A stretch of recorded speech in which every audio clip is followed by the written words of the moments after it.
kita jangan melihat cuannya ya. Sebenarnya kita melihat apakah demand-nya akan terbentuk. Itu yang pertanyaannya kan gitu. Bagaimanapun kalau kita bicara Wisman, kita harus bicara daya saing terhadap negara-negara lain yang juga yang sudah membuka untuk target Wisman-nya. Untuk itu kita kalau bicara membuka Wisman ini, kalau kita bicara Wisman ini dan traveling ke Indonesia itu tentu kita yang harus kita tolak ukurnya adalah cost of traveling-nya. Itu yang paling penting. Karena traveler itu akan memiliki banyak pilihan nantinya. Nah, cost of traveling itu yang saat ini yang terjadi itu terbentuk karena kebijakannya adalah bahwa wajib karantinanya kan 5 hari sekarang ini kan. Kemudian wajib karantina 5 hari ini impact-nya adalah pertama adalah bahwa biaya mereka untuk datang ke Indonesia itu pasti ada kewajiban karantina dulu, di mana karantina itu mereka kan tidak boleh keluar kamar kan, karantinanya harus tetap di kamar selama 5 hari.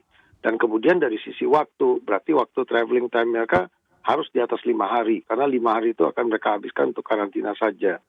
Nah, ini yang menjadi satu tantangan tersendiri. Namun tetap kita melihatnya di sini bahwa namanya uji coba tentu pasti ada plus minus. Nah, tentu kita tidak bisa langsung membuka seperti mungkin negara lain tidak ada wajib karantina.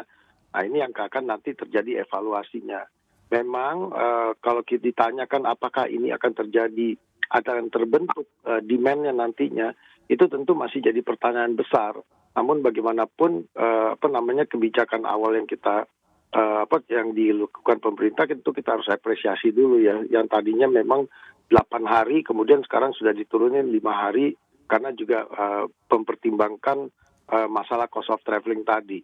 Demikian Mas. Tapi bagi kami ya di sektor pariwisata paling tidak sudah ada uji coba untuk membuka saja itu sudah menjadi satu apresiasi awal pada pemerintah gitu Mas.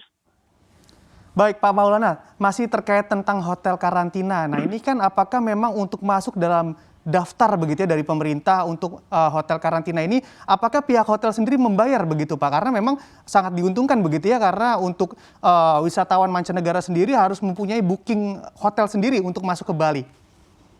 Tidak, prosedur untuk menjadi hotel karantina itu bukan hotelnya harus membayar kepada pemerintah, tapi hotel tersebut harus memenuhi kriteria tertentu.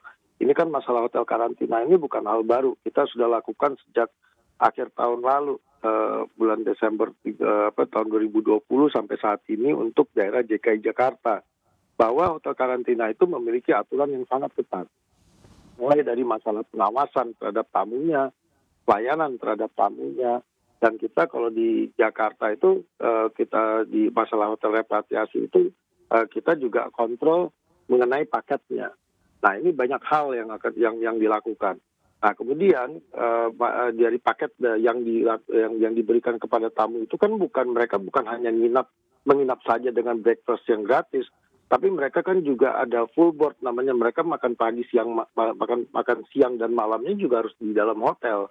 Nah itulah yang meningkatkan biayanya untuk mereka melakukan karantina. Namun di sini kan juga karantina itu dibagi berdasarkan ke kelasnya. Ada yang bintang 5, 4, 3. Jadi ada pilihan lah bagi orang-orang yang akan bertraveling. Itu yang saya sampaikan tadi, bahwa cost of traveling itu mau suka atau tidak suka pasti akan meningkat di situasi COVID karena ada kewajiban karantina tadi. Nah, di dalam hotel karantina pun itu ada di dalamnya juga termasuk biaya untuk mereka harus melakukan PCR test. PCR test ini adalah yang dilakukan yang melakukan itu dari Kementerian Kesehatan. Kita nggak tahu siapa yang ditunjuk ya, tapi itu ada 2 kali biaya PCR test. Demikian.